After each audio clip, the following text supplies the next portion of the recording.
خدا کے کلام میں سے ہم قربانیوں کے حوالہ سے سیکھ رہے ہیں۔ مسیحیوں کے لیے روحانی قربانیاں چڑھانا بائبل میں لکھا ہوا ہے۔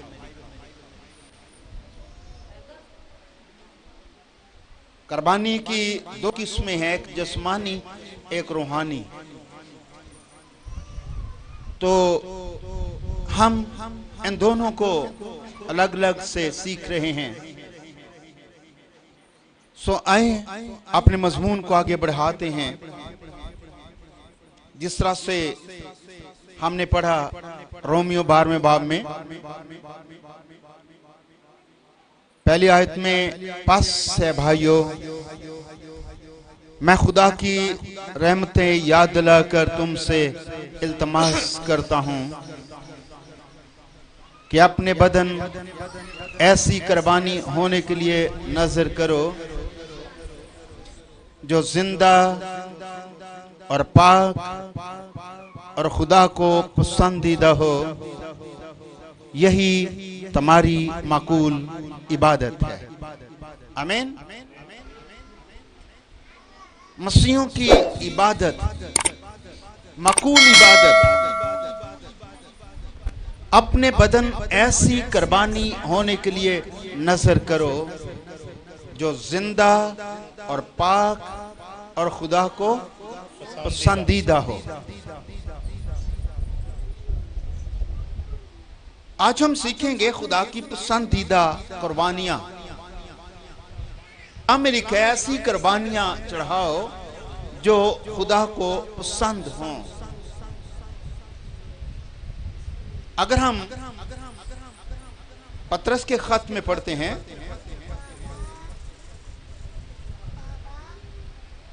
پہلا خط 2 باب پہلی آیت شروع کریں۔ پس ہر طرح کی بدخواہی اور سارے فریب اور ریاکاری اور حسد اور ہر طرح کی بدگوئی کو دور کر کے کچھ چیزوں کو اپنے اندر سے دور کر کے، بدخواہی ہر طرح کی اور سارے فریب کو، ریاکاری کو، حسد کو اور ہر طرح کی بدگوئی کو پہلے اپنے سے دور کیا جائے۔ جی، نوزاد بچوں کی مانند خالص روحانی دودھ کے مشتاق رہو۔ پھر آگے لکھا ہے کہ نوزاد بچوں کی طرح خالص روحانی دودھ کے مشتاق رہو، تاکہ اس کے ذریعہ سے نجات حاصل کر کے لیے بڑھتے جاؤ۔ اس کے ذریعہ سے، کس کے ذریعہ سے؟ خالص روحانی دودھ کے ذریعہ سے خداوند کی نجات کی پہچان کرو، اس کو حاصل کرنے میں بڑھتے جاؤ۔ اگر تم نے خداوند کے مہربان ہونے کا مزہ چکھا ہے، اگر تم نے خداوند کے مہربان ہونے کا مزہ چکھا ہے، اس کے یعنی آدمیوں کے رد کیے ہوئے پر خدا کے چنے ہوئے اور قیمتی زندہ پتھر کے پاس آ کر، ہاں، اس مسیح کے پاس آ کر جس کو لوگوں نے رد کیا تھا، وہ چنا ہوا پتھر تھا، اس کو لوگوں نے رد کیا، تم اس کے پاس آ کر تم بھی زندہ پتھروں کی طرح روحانی گھر بنتے جاتے ہو، اور اسی طرح تم بھی زندہ پتھروں کی طرح ایک روحانی گھر بنتے جاتے ہو، تاکہ کاہنوں کا مقدس فرقہ بن کر ایسی روحانی قربانیاں چڑھاؤ جو مسیح کے وسیلہ سے خدا کے نزدیک مقبول ہوتی ہیں۔ ایسی روحانی قربانیاں چڑھاؤ، کلیسیا کے لیے لکھا ہے۔ روحانی پتھروں کا گھر بنتے جاؤ، یہ کلیسیا ہے، بنتے جاؤ، اور اس کے بعد لکھا ہے ایسی روحانی قربانیاں چڑھاؤ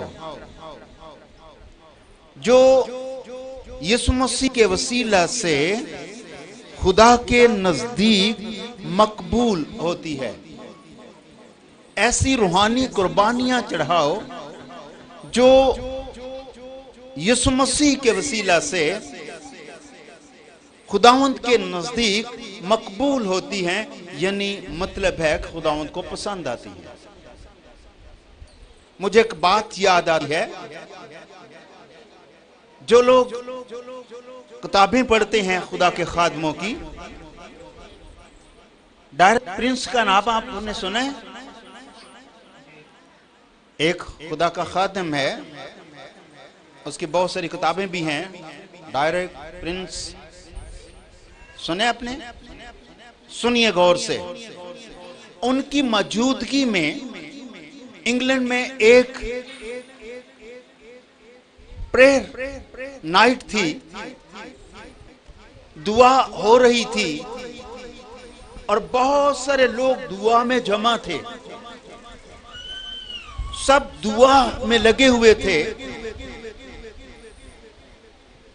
اور اچانک ایسا ہوا کہ ایک لڑکا اٹھا جس کی عمر 16 سال تھی۔ وہ بہت زیادہ چلاک نہیں تھا، سادہ سا لڑکا تھا،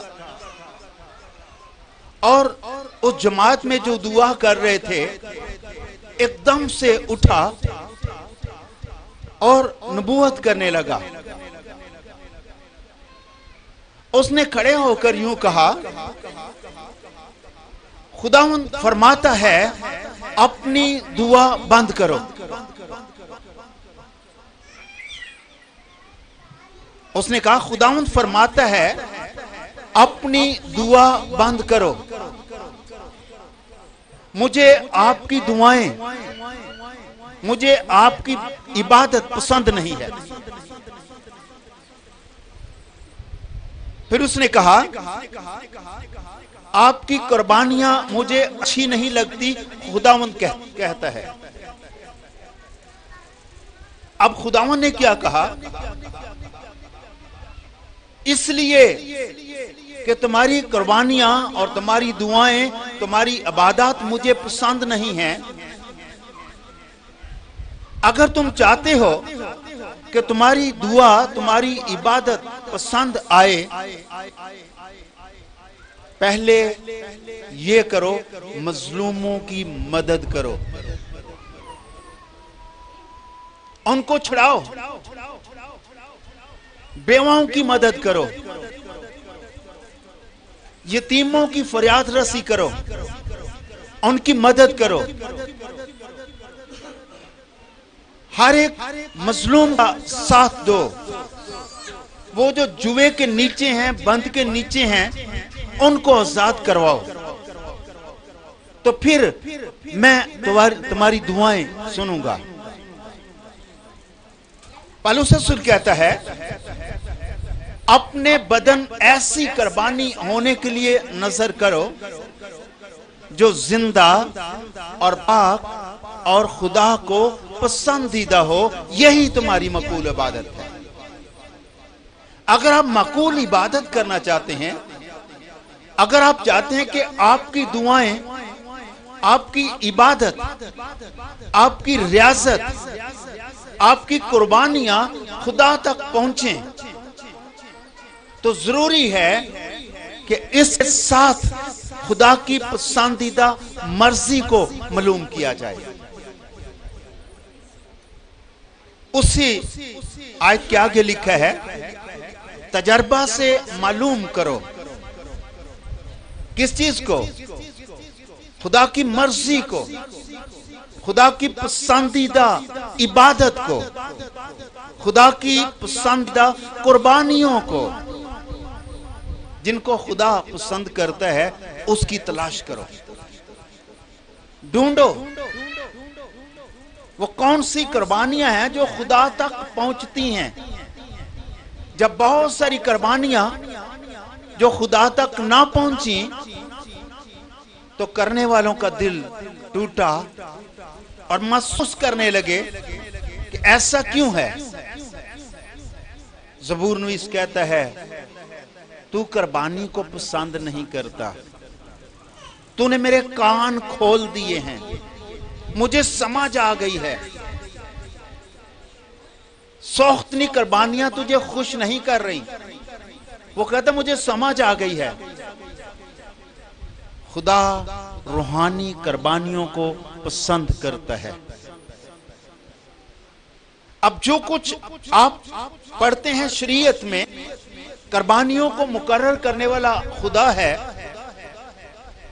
لیکن عبرانیوں کا مصنف کہتا ہے وہ عکس تھا. اچھی چیزوں کا، روحانی چیزوں کا، جسمانی چیزوں کے ذریعہ سے خدا کچھ اچھا سکھانا چاہتا تھا. خدا بہتر چیز کی طرف لا رہا تھا. دو شخصوں میں نظر آتے ہیں شروع میں جو خداوند کے حضور اپنے نذرانے لے کر پہنچے. ایک کا قبول ہوا اور دوسرے کا قبول نہ ہوا. یہ ٹھیک ہے؟ ایسے ہی ہے نا؟ ایسے ہی ہوتا ہے. ہر طرح کی قربانی خدا کے سامنے پسند نہیں کی جاتی. ہاں وہی جو خدا کی مرضی کے مطابق ہو. یسایہ میں خدا نے کلام کیا اور خدا نے نبی کو یہ کلام دیا اور ان سے کہا گیا کہ قربانیوں کو بند کیا جائے. میں نہیں دیکھنا چاہتا. اگر آپ یسایہ پہلے چیپٹر میں پڑھتے ہیں، یسایہ پہلے باب میں یسایہ کے ساتھ جو کلام ہوا اس کی تحریر ہم پڑھتے ہیں. 11ویں آیت سے پڑھیے. خداوند فرماتا ہے، خداوند یہ کہتا ہے تمہارے ذبیحوں کی کثرت سے مجھے کیا کام؟ بہت زیادہ ذبیح کرنے کا میرا کیا مقصد ہے؟ کیوں ایسا کیا جاتا ہے؟ میں مینڈوں کی سوختنی قربانیوں سے قربانیوں سے خداوند کہتا ہے اور فربا بچڑوں کی چربی سے بیزار ہوں. اور فربا بچڑوں کی چربی سے بیزار ہوں. بیزار کیا ہوتا ہے؟ آوازار. تنگ ہونا، پسند نہ کرنا. خدا کہتا ہے میں بیزار ہوں. اور بھیلوں اور بھیڑوں اور بکروں کے خون میں میری خوشنودی نہیں. ان میں میری خوشنودی نہیں ہے. سنیے غور سے. خدا کہتا ہے بیلوں، بچڑوں اور مینڈوں کی چربی میں میری خوشنودی نہیں ہے. لوگوں نے سمجھ لیا تھا کہ شاید ان چیزوں سے خدا خوش ہو جائے گا. خدا کو خوشی مل جائے گی جب ہم قربانیاں کریں گے. لوگوں نے قربانیاں چڑھا کر خدا کو خریدنا شروع کر دیا. لیکن خدا نے ظاہر کیا ان میں میری خوشنودی نہیں ہے. خدا کچھ اور چاہتا تھا، لیکن لوگوں نے سمجھا کہ شاید اس طرح سے کرنے سے ہم خدا کو خوش کر سکتے ہیں، اور لوگوں نے کرنا بھی شروع کر دیا. ایک بادشاہ کے بارے میں آپ پڑھتے ہیں جو بہت ساری قربانیاں کٹھی کر کے لاتا ہے خداوند کے سامنے دینے کے لیے، لیکن خدا نے اسے ناپسند کیا. اور نبی نے آ کے اسے کہا کیا خدا قربانیوں سے اتنا ہی خوش ہو جاتا ہے جتنا کہ اس کا حکم مانا جائے؟ پھر اس نے کہا حکم ماننا قربانی چڑھانے سے زیادہ بہتر ہے، زیادہ اچھا ہے. حکم ماننا، خدا کا کلام ماننا، خدا کے کلام کی قدر کرنا قربانیاں چڑھانے سے زیادہ بہتر ہے. قربانیوں سے زیادہ بھی بہتر چیزیں ہیں. وہ کیا ہے؟ خدا کا حکم ماننا، خدا کی بات ماننا. یہاں پر کہتا ہے خدا میری خوشنودی نہیں ہے، میں ان سے خوش نہیں ہوں.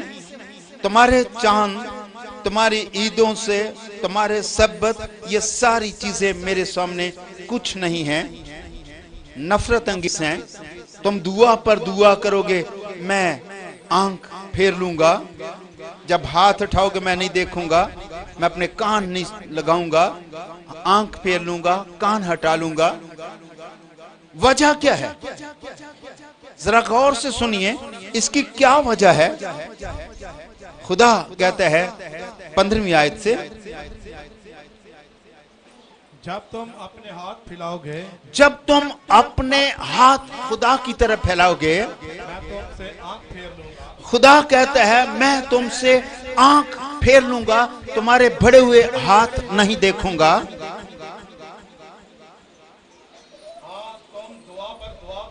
ہاں پھر تم دعا پر دعا کرو گے. خدا کہتا ہے میں تمہاری دعا نہیں سنوں گا. تمہارے ہاتھ تو وجہ کیا ہے؟ تمہارے ہاتھ تو خون آلودہ ہیں. اپنے آپ کو دھو, پہلے اپنے آپ کو دھوو, اپنے آپ کو پاک کرو, پھر اپنے آپ کو پاک کرو. اپنے برے کاموں کو میری آنکھوں کے سامنے سے اپنے دور برے کرو. کاموں کو پہلے میری آنکھوں کے سامنے سے دور کرو. بد فعلی سے باز آؤ, بد فعلی سے باز آؤ. نیکوکاری سیکھو, پھر تم نیکوکاری سیکھو. انصاف کے طالب ہو, اور پھر تم انصاف کے طالب ہو. مظلوموں کی مدد کرو, پھر تم مظلوموں کی مدد کرو. یتیموں کی فریاد رسی اور کرو, پھر تم جو بیوہ ہیں ان کی اور یتیموں کی فریاد رسی کرو. بیواؤں کے حامی ہو. بیواؤں کی ہو جاؤ. خدا کہتا ہے میں تمہاری سنوں گا. آمین. خدا ایسی قربانیوں سے خوش نہیں ہے جو ہم خدا کے کلام سے ہٹ کر کرتے ہیں. خدا کہتا ہے مجھے پسند نہیں ہے, میں ان کی برداشت نہیں کر سکتا, ان سے بیزار ہوں, کیونکہ تم نے خدا کے کلام کو چھوڑ کر قربانیوں پر زور دیا ہے. خدا کہتا ہے مجھے یہ پسند نہیں ہے. کیا پسند ہے؟ روحانی قربانیاں, جسمانی نہیں.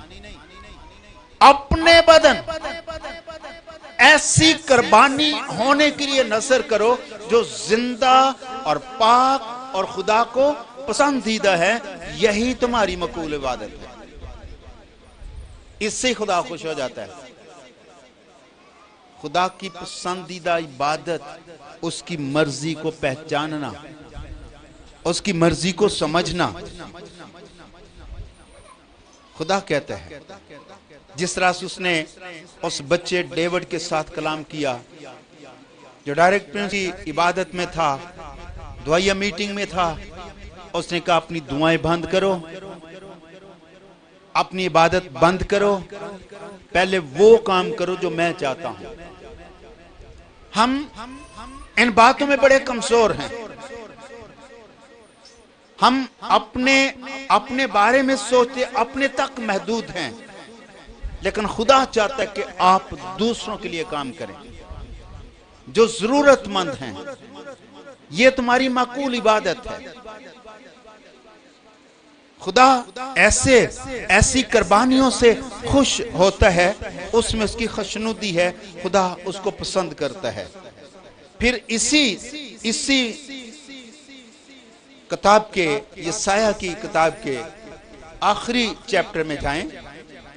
شروع میں بھی اس نے یہاں سے یہی بات شروع کی ہے, خدا تمہاری کس طرح کی قربانیاں چاہتا ہے. پھر اسی کے آخر پر بھی یہی بات کی ہے. یہاں سے شروع کرتا ہے اور وہاں پر جا کر ختم کرتا ہے. اپنی کتاب کو ان قربانیوں کی بری حالت کو پیش کرتا ہے اور اسی پر اپنی کتاب کو ختم کرتا ہے. اس کے اندر سب کچھ جو کچھ آتا ہے خدا اپنی مرضی انسانوں پر ظاہر کرتا ہے. تو آخری چیپٹر میں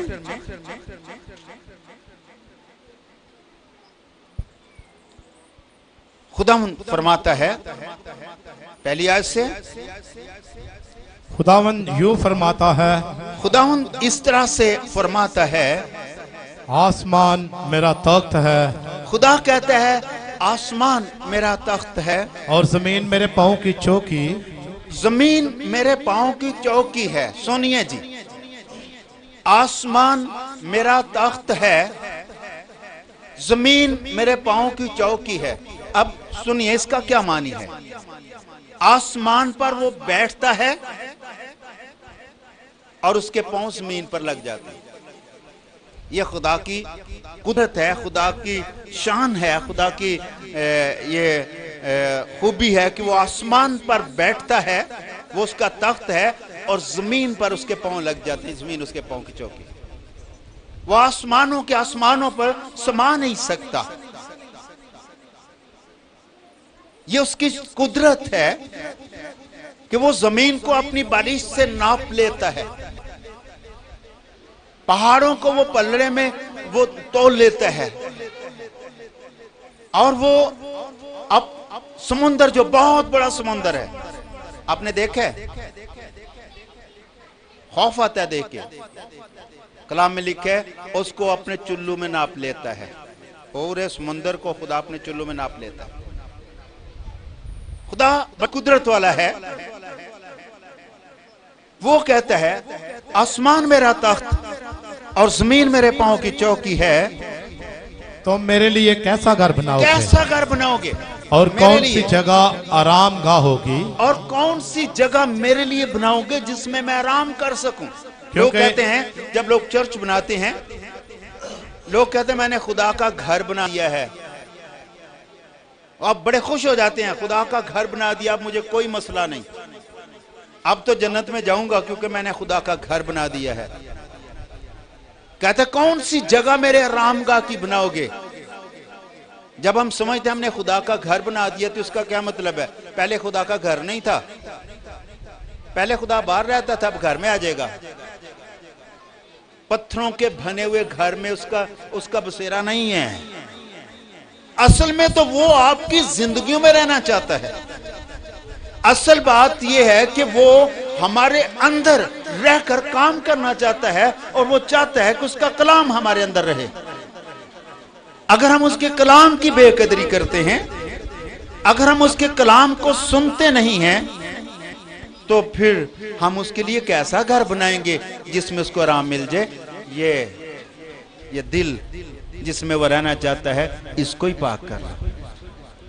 آگے لکھا ہے کیونکہ یہ سب چیزیں تو میرے ہاتھ نے بنائی, اس نے کہا یہ ساری چیزیں تو پہلے میرے ہاتھ سے بنی ہوئی ہیں, اور یوں موجود ہوئیں, اور ایسے یہ ساری چیزیں موجود. فرماتا ہے خداوند یوں فرماتا ہے, لیکن میں اس شخص پر نگاہ کروں گا, ایک شخص ہے جو میری پسند کا ہے, جس کو میں دیکھتا ہوں, جس پر نگاہ کرتا ہوں, جس کے ہاتھوں کو دیکھتا ہوں, جس کے منہ کی آواز کو سنتا ہوں. ایک شخص ہے جس پر میں نگاہ کرتا ہوں, اسی پر جو غریب اور شکستہ دل ہے, اسی پر جس کا دل ٹوٹا ہوا ہے, جو دل سے صاف ہے, جس کا دل ٹوٹا ہوا ہے. خدا کہتے ہیں میں اس پر نگاہ کروں گا, اور میرے کلام سے کانپ جاتا ہے. اس کا دل ٹوٹا ہوا ہے اور وہ کلام سنتے ہی کانپ جاتا ہے. کبھی آپ کے ساتھ ایسا ہوا؟ کبھی کلام نے آپ کو توڑا؟ کبھی کلام کے ذریعہ سے آپ کانپ گئے ہیں؟ اگر کبھی اس طرح کا موقع آپ کو نہیں ملا تو صرف کلام سننا کوئی بڑی بات نہیں ہے. بڑی بات یہ ہے کہ کلام سننے سے کانپ جاتے ہیں. کلام لکھا ہے اسی پر نگاہ کروں گا جس کا دل ٹوٹا ہوا ہے, جو کلام سنتا ہے اور کلام سے کانپ جاتا ہے. آگے پڑھیے. جو بیل ذبح کرتا ہے, اگر کوئی کلام سے نہیں کانپتا, کلام سے نہیں ڈرتا, خداوند کے لیے بیل ذبح کرتا ہے, اس کی مانند ہے جو شخص کسی آدمی کو مار ڈالتا ہے. وہ اس شخص کی مانند ہے جس نے کسی آدمی کو مار ڈالا. کون؟ جو بیل ذبح کرتا ہے پر خدا کا کلام نہیں سنتا, کلام سے نہیں کانپتا. بیل ذبح کر کے خدا کو خوش کرنا چاہتا ہے, باقی کام وہی چلتے ہیں, باقی زندگی اسی طرح کی ہے, زندگی میں تبدیلی نہیں ہے. خدا کہتا ہے اگر کوئی بیل ذبح کرتا ہے لیکن کلام سے نہیں کانپتا, وہ اس کی مانند ہے جس نے آدمی کو مار ڈالا. قاتل. آگے. اور جو بھرا کی قربانی کرتا ہے, اگر کوئی برہ کی قربانی کرتا ہے, اس کے برابر ہے جو کتے کی گردن کاٹتا ہے. وہ اس کی مانند گنا جائے گا جیسے کتے کی کو گردن کاٹتا ہے. یہ اس کے لیے ہے جو کلام سے نہیں کانپتا, جس پر کلام اثر نہیں کرتا, اس کی قربانیوں کا یہ حال ہے. آگے پڑھیے.